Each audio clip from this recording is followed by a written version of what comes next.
Hi everybody, welcome back to English for You. I'm Pat. And I'm Mike. And we're on day 2 of our literature article for the month, and the book is Mrs. Frisby and the Rats of Nim. So what's been happening so far? Well, so far we've learned that Mrs. Frisby, who is a very lovely little lady mouse, is having a bad time right now. She lost her husband, who was killed by an evil cat named Dragon. She still has her son, but he's so sick that he can't help Mrs. Frisby move her home. And that's important because, well, her home, their home, I should say, is soon to be destroyed by the farmer when he plows his field. Their home is in his field, and if she doesn't get her son to their other home, their summer home, they could be homeless, they could be hurt, all sorts of things could happen, and none of them will be good. But the good news is that while running an errand, she saved a crow who introduced her to a wise owl. Now, the owl couldn't help, but he knew some people who could. Yeah, the Rats of Nim, who live in a bush on the farm. Interesting. So let's read through day 2 of the article and find out who these rats are.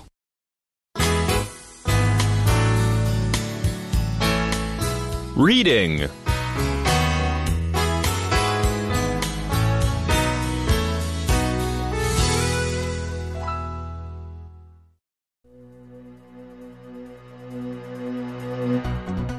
Mrs. Frisby and the Rats of Nim.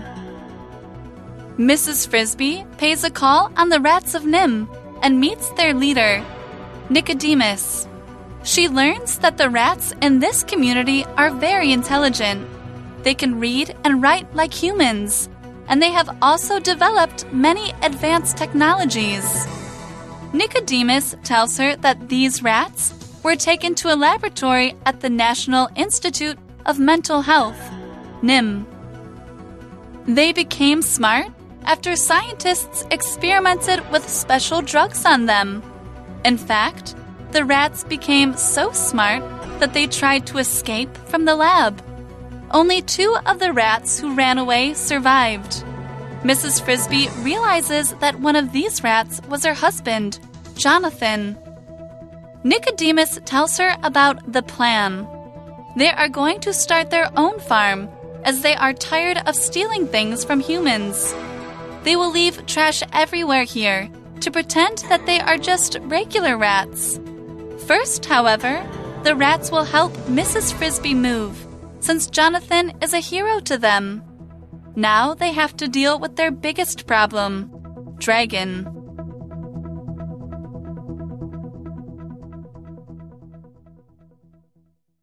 So day 2's article begins by saying Mrs. Frisby pays a call on the Rats of Nim and meets their leader, Nicodemus, which is a pretty cool name. That is a good name. For a rat.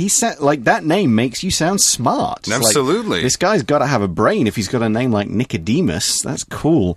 But first we need to look, before we know what happens, we need to look at this phrase, pay a call on someone. And it's today's shortcut for you, so we're going to pay a call on some friends of ours who will explain how to use this phrase.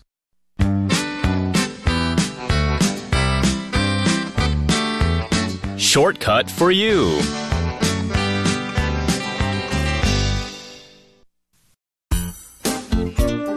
You look so tired today. I am tired. I stayed up really late last night. What were you doing? Well, I paid a call on my best friend, and he persuaded me to play video games all night long. You played video games together over the phone? No, I didn't speak to him on the phone. When you pay a call on somebody, you visit someone. I get it. Pay a call on somebody means 拜访. Do you even like video games that much? Not really, but I didn't want to be rude. That's very nice of you, but now you're falling asleep on the table.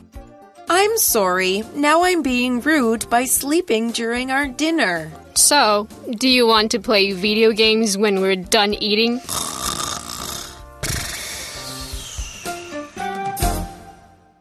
Welcome back. So as we just learned, to pay a call on someone is to visit somebody, to make a short visit, often for a formal or a business reason. We don't use it to just kind of talk about visiting just out of kind of fun or just you have the idea. Then we might say drop in on or drop by someone's house. But to pay a call on is maybe a little more formal.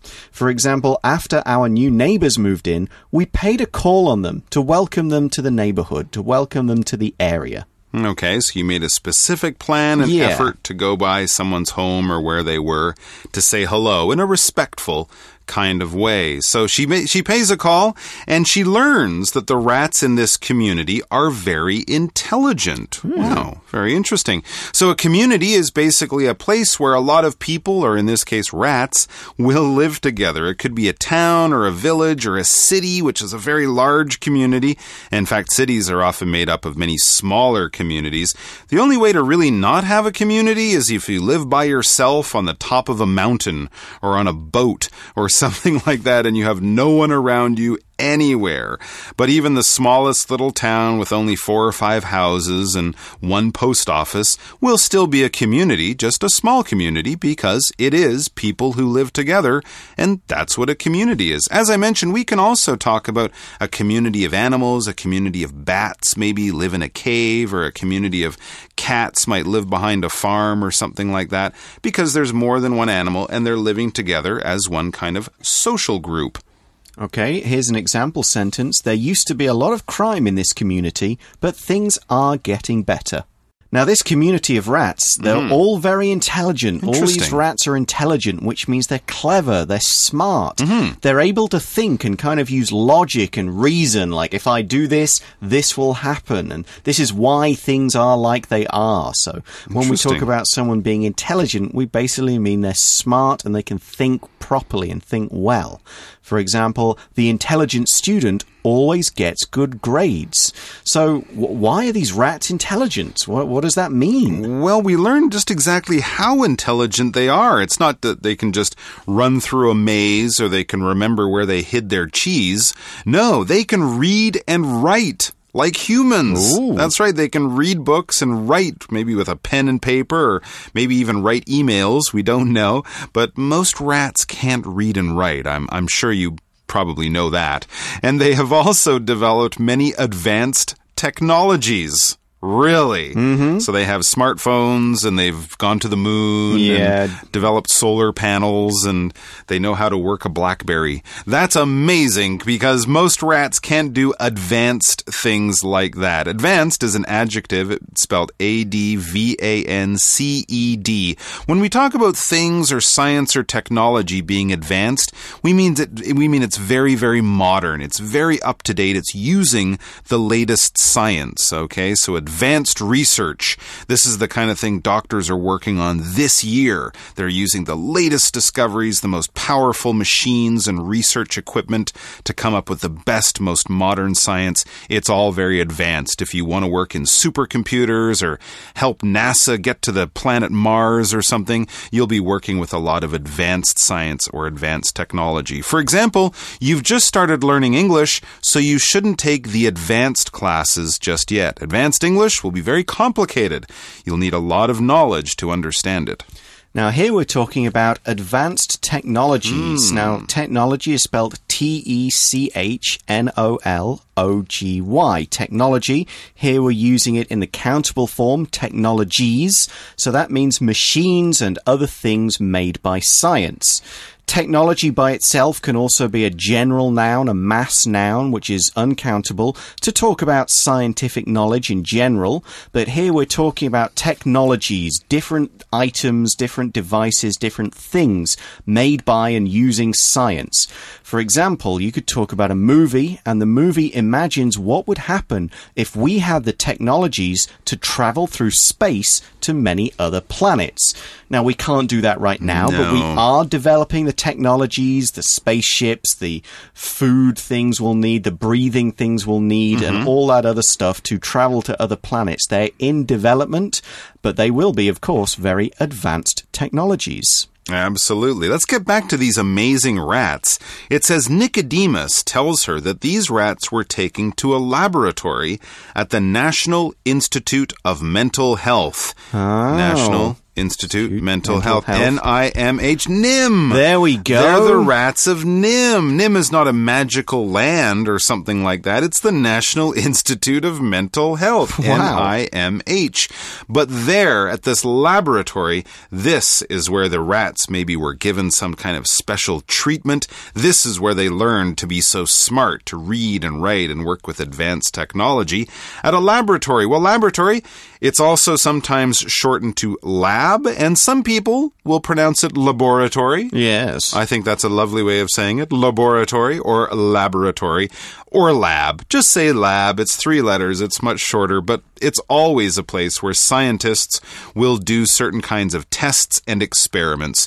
When you see in the movies or on TV, scientists in their white coats pouring liquids from one glass bottle into another with over some flames or doing tests with computers and things, that's probably in a lab or a laboratory or laboratory of some kind. For example, in science class, the teacher showed us how to be safe in the laboratory. Yes, because there's chemicals and fire and dangerous things around. So always be safe in the lab.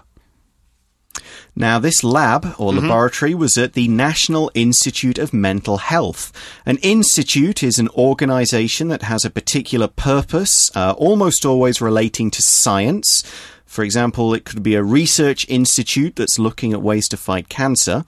This institute was one for mental health, so keeping people's brains healthy, either fighting against brain disease or kind of, looking at why people do the things they do. So they basically probably did some stuff in the lab, in the laboratory, on these rats' brains. The article says that's the rats, became smart or intelligent after scientists experimented with special drugs on them. So that's how they got so clever. They were given special drugs to see if their brains would improve. So that's that kind of mental health. Now, here we use the word experiment as a verb. It's spelled E-X-P-E-R-I-M-E-N-T. Experiment. An experiment can also be a noun. As a verb, it means to test something out, to see what happens, to experiment on something. I'm kind of experimenting to see what happens. As a noun, it just means the actual test itself. As a verb, we can use it this way. Scientists are experimenting with new ways to use robots to operate on people. Like, okay, if we can use a robot to do this surgery, maybe the person has a better chance of surviving. So we're experimenting with ways we can use it. We're testing these robots to make sure that if we ever use them on a real person, it will go well. That's how science works, right? Scientists come up with an idea, but then they have to experiment to test the idea and see if it is actually true. Well, it seems that these rats, which of course we all know are used to test things, they're used in experiments and laboratories all the time. Well, they were the subject, or they had a very interesting experiment done on them. It says, in fact, the rats became so smart from these experiments that they tried to escape from the lab. So the scientists made their brains so good that the rats almost became as smart as people. And like people who are locked in a place, they didn't like that very much. So they tried to get away or to escape. Escape, it's a verb. It's spelled E-S-C-A-P-E. And yeah, basically it means to get away from a place, or yeah, maybe to get away from a person. But you're trying to get away from that place because it's dangerous. It's a bad place. It's somewhere you don't want to be. If you're in jail, you might try to escape. If you're in a building that's on fire or after an earthquake, you'll try to get out of that building. That's a dangerous place to be. Get out of there, run away, or escape. For example, we managed to escape from the burning building by climbing out of a window. That was lucky. Now, all these rats, they tried to escape, but only 2 of the rats who ran away survived. Ooh. Now, presumably one of these was Nicodemus. We're not quite sure, and he's teaching the other rats, because some others obviously got out. But Mrs. Frisbee realizes that one of the rats was her husband, Jonathan. No. He was one of the rats of the NIM all along. Oh my gosh, what a shock. Okay, so that kind of means she's she's kind of friends with him. It's like, oh, you're our old friend's wife. That's right. That's kind of great. She's sort of part of the Nim family. Yeah. So Nicodemus tells her about the plan. The plan? Yes. Now, plan here, we've used an uppercase, a capital big letter P, which kind of means it's an important plan. It's the plan. The plan. Not just a plan. Yeah, this is the thing we're really working towards. The goal, the project. And like anyone, and if you're like me at least, you'll want to know, what's the plan? What are we talking about? Well, let's find out more. It says they are going to start their own farm as they are tired of stealing things from humans. Well, that's good. Makes sense. What hard-working rats. No freeloaders, them. But so they want to start their own farm because rats before that were stealing food from other farmers' fields, and these rats are saying, hey, we're smart. We can build our own farm. They will leave trash everywhere here to pretend that they are just regular rats. I guess they don't want everybody to know how smart they are that's in true. case these people from the Nim ever come back. Yeah, but of course they are smart, but they have to pretend that they aren't, that they're just regular rats. And when you pretend, the verb pretend, when you pretend, you're basically acting as if something is true. You're acting as if you are another person when actually you aren't. Think of actors. Actors are paid to pretend. When you see Tom Cruise flying a fighter jet or pretending to be or acting as a vampire, you know he's not really flying. He can't fly planes. He's not a vampire. He's acting that way. He looks like it. They've given him makeup and clothes. But it's not real. It's just pretend he is pretending. For example, in the game, the children pretended to be exploring outer space, but of course, they're just in the living room. Now, these rats want to pretend they are regular rats. Regular rats. Regular is normal spelled, rats. Yeah, R-E-G-U-L-A-R, regular. And as Mike just said, it means they're ordinary. They're typical rats. Nothing different or special. In other words, they are normal. Okay? For example, you could say, today was just a regular day. Nothing interesting happened. It was a day like any other. It was a typical ordinary, normal day. But of course, we know these rats aren't typical, regular, or ordinary. The article continues and says, first, however, the rats will help Mrs. Frisbee move. Oh, nice. Since Jonathan is a hero to them. So they know Mrs. Frisbee's big problem is she has to move her house. So they will help. Why? Because or since Jonathan, her old husband, the husband who died, is a hero to them. That's why they will help. They will help because Jonathan is a hero. So now they have to deal with their biggest problem. And yes, you might remember their biggest problem, dragon. Remember the evil cat who killed Jonathan and was almost going to kill that crow? Well, he's still out there. They have to deal with that cat dragon somehow. We'll find out how they do that tomorrow, but it's now time for today's For You Chat question. For You Chat.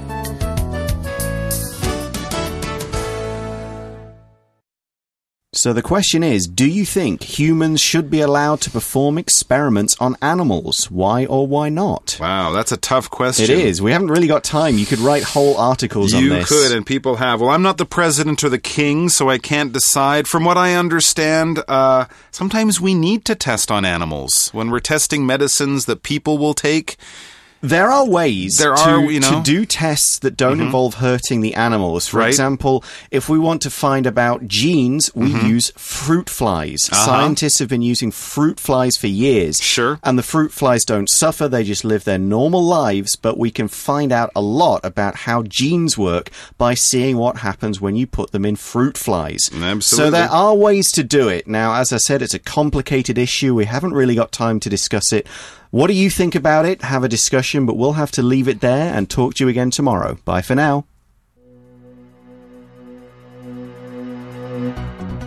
Mrs. Frisbee and the Rats of Nim.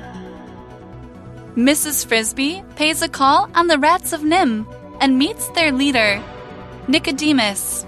She learns that the rats in this community are very intelligent. They can read and write like humans. And they have also developed many advanced technologies. Nicodemus tells her that these rats were taken to a laboratory at the National Institute of Mental Health, NIM. They became smart after scientists experimented with special drugs on them. In fact, the rats became so smart that they tried to escape from the lab. Only 2 of the rats who ran away survived. Mrs. Frisbee realizes that one of these rats was her husband, Jonathan. Nicodemus tells her about the plan. They are going to start their own farm, as they are tired of stealing things from humans. They will leave trash everywhere here to pretend that they are just regular rats. First, however, the rats will help Mrs. Frisbee move, since Jonathan is a hero to them. Now they have to deal with their biggest problem, Dragon.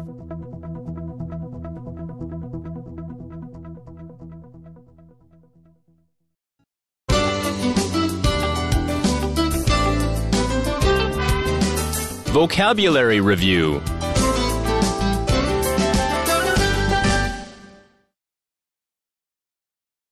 Advanced. This latest model is our company's most advanced car. It can even drive itself. Technology. Technology, such as the internet and phones, has changed the way people live these days. Experiment. Scientists are moving on to experiment on mice to test this new medicine. Escape. Everyone was surprised to find that a giraffe had escaped from the zoo. Pretend. Little Tina's favorite game is to pretend that she is a popular singer. Regular. My regular breakfast includes eggs, toast, fruit, and coffee.